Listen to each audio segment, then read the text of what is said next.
The FBI said I was my parents' stolen baby, but I found the truth.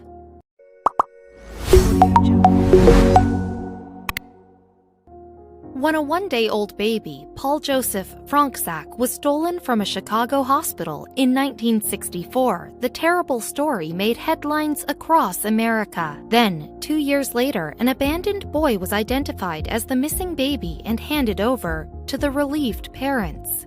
Years later, Paul began to investigate what had happened and was shocked by what he found. Paul Franczak was 10 when he went hunting for a Christmas present in his parents' basement. He pushed aside a sofa to get into the crawl space. There he discovered 3 mysterious boxes full of letters, sympathy cards, and newspaper clippings. One headline read, "200 search for stolen baby." Another, "Mother asks kidnapper to return baby." He recognized his parents in the pictures, looking distraught and much younger. Then he read that their baby son, Paul Joseph, had been kidnapped. "Wow, that's me," he thought. It was a sensational tale. On the 26th of April, 1964, his mother, Dora Franczak, had given birth to a baby boy in the Michael Reese Hospital in Chicago. She had nursed the baby throughout the day, when he wasn't sleeping with other babies in the nursery. But the following morning, a woman dressed as a nurse came into Dora's room and took him to be examined by a doctor. She never returned. Hospital staff realized something had gone wrong, and a frantic search was soon underway. However, the hospital didn't notify the authorities or the baby's parents until the afternoon. At 3 p.m., they called the father, Chester Franczak, at the factory where he worked as a machinist. "My dad had to leave work. Go to the hospital and tell his wife that the baby was missing," says Paul. "You think you're safe, you're in a hospital, and that's where your baby is kidnapped." The biggest manhunt in Chicago's history was then launched, involving 175,000 postal workers, 2,000 police officers, and the FBI. They had searched 600 homes by midnight, but to no avail. Excited by his discovery, Paul ran upstairs with a handful of clippings to ask his mother if they were about him. Dora reacted angrily, telling him off for snooping. Then she admitted, "Yes, you were kidnapped. We found you, we love you, and that's all you need to know." Paul knew not to bring up the subject again, and he didn't, for another 40 years. But his curiosity was not satisfied. And often, when he was alone in the house, he would sneak back into the crawl space to read more. That was how he learned about the next part of the story, how he came to live with the Franczaks. After the kidnapping, Dora and Chester stayed in the hospital for a week, waiting for news. When they returned home, they were hounded by the press. Despite all the publicity, there were no credible leads. Their baby had disappeared without a trace. The investigation was quietly shelved. Then, in March 1966, nearly 2 years later, Dora and Chester received a letter from the FBI. A toddler had been found in Newark, New Jersey, who matched their son's description.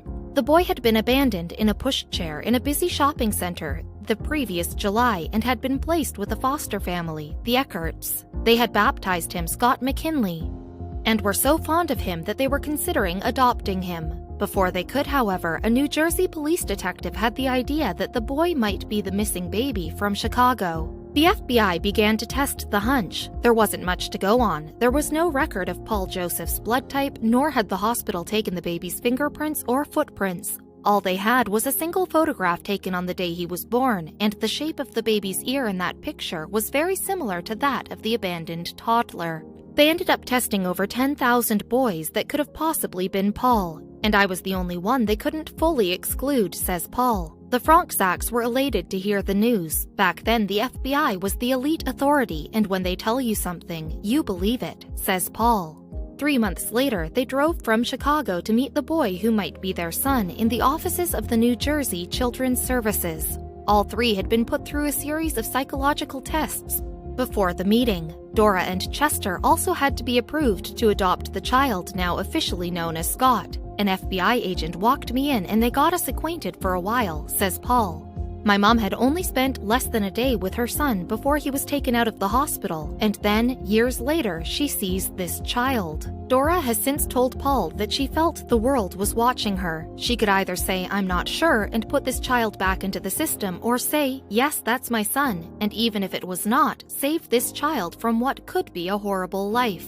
Dora said it was her son. "She did what she thought was right, and I'm glad she did," says Paul. They took him to Chicago and formally adopted him. The Fronczaks were loving parents, if understandably overprotective. Sometimes that led to clashes. Paul was sent to a Catholic school with a strict dress code.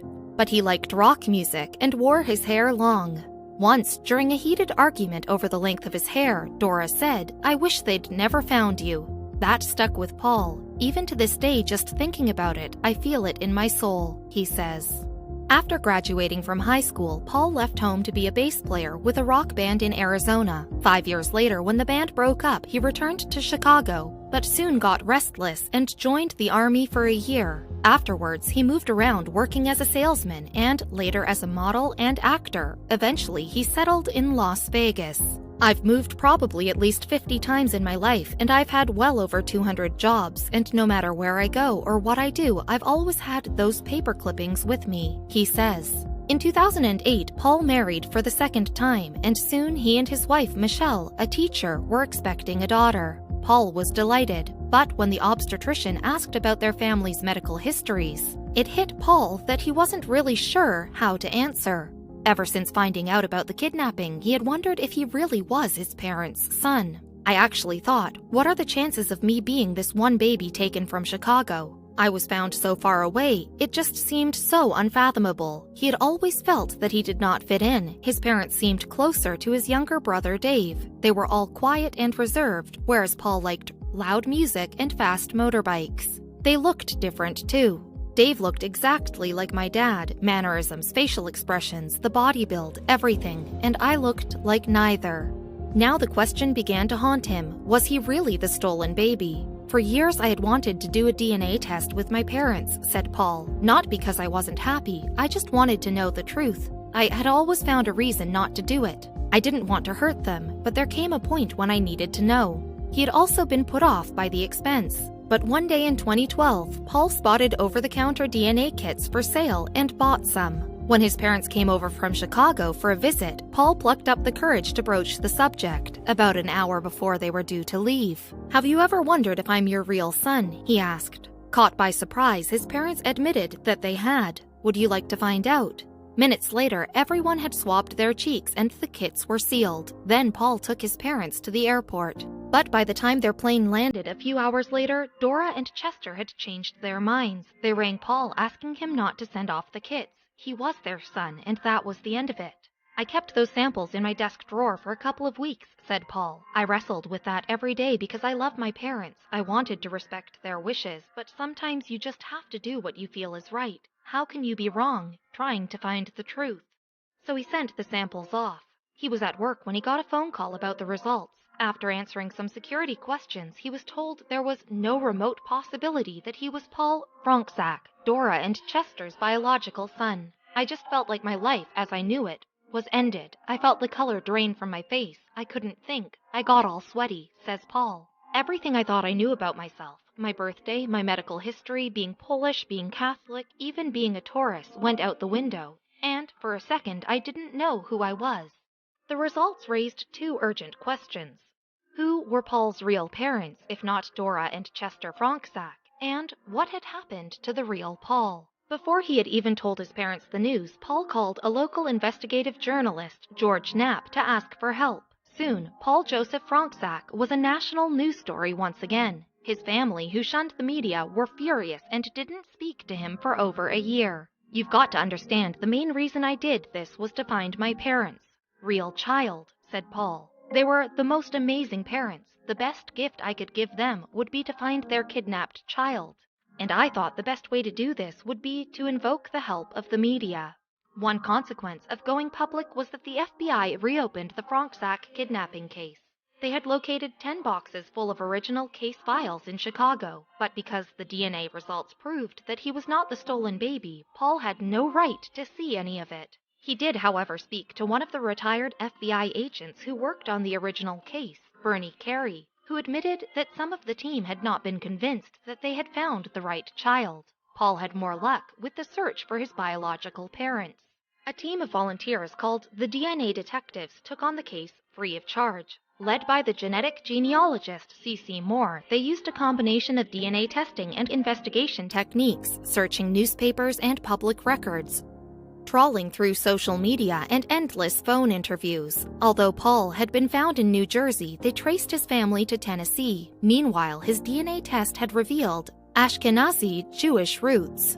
I knew one side of the family had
that another member of the family was looking after them, when in fact it seems no one was. Paul thinks that something tragic may have befallen Jill, and that may have prompted the decision to get rid of Jack, because they couldn't explain just one twin. In his book, The Foundling, Paul describes the twists and turns of his obsessive, and sometimes daring, search for answers. At one point, he digs up the garden of the house where the Rosenthals had once lived, hoping in vain to find the remains of his twin sister. My real parents were really not nice people. I'm thankful that they abandoned me because it allowed me to be with the Fronczaks. They saved my life, says Paul. 2 years after their fallout over the DNA results, Paul made peace with his adoptive parents, and for the first time he sat down with them to really talk about what had happened. Dora told him what she had been through. I know now that those events shaped my mom into the way she is today, says Paul. My mom has this never-ending guilt of handing Paul over to the nurse, even though she knows that in a hospital, that's what you do. The nurse says, "We need your baby." You hand the baby over, but it's something that she's wrestled with her whole life. Dora also gave Paul a photo album and letters that had been passed on by the Eckerts, the foster family who had looked after him for a year and baptized him Scott McKinley. My mom had this photo album all my life and had never ever mentioned it to me. It makes me kind of misty because there are these 2 pictures I have of me being a child. Even my real family had no baby pictures of me. My grandmother had a photo album with all of the kids in chronological order, and the page with the twins on it was ripped out. Paul's father, Chester, died last August, but Paul speaks to his mom every couple of days. Dora will be 82 on the 27th of October. Coincidentally, they now share a birthday. Dora has mixed feelings about the book. She wishes that I hadn't been quite so open and honest about everything, he says. But I wrote an honest book.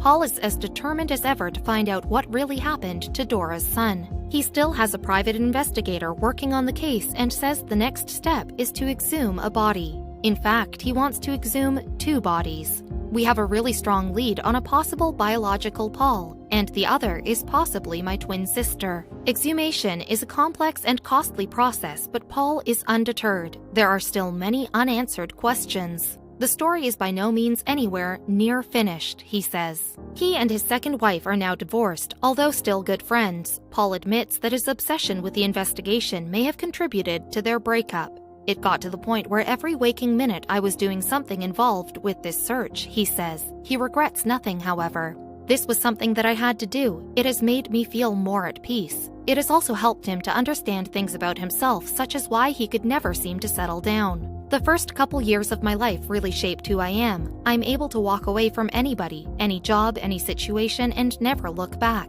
I think that's part of having 3 childhoods, 3 identities at such a young age. It's about adapting. It's about survival. It's about getting to the next day. Cece Moore also wonders how all of this affected the young Paul. She is curious about what happened to him in the months when he was reportedly being examined by the FBI. What made them come to the conclusion that he was Paul Fronksack?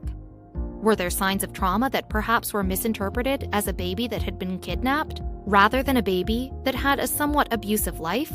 She asks. Paul's daughter Emma is now 9. She thinks it's funny to call him Jack, and sometimes does to tease him, but he has decided not to change his name yet. I'm going to stay Paul until they find Paul. The day I find Paul, I'm going to hand him his birth certificate, and I'm going to claim mine.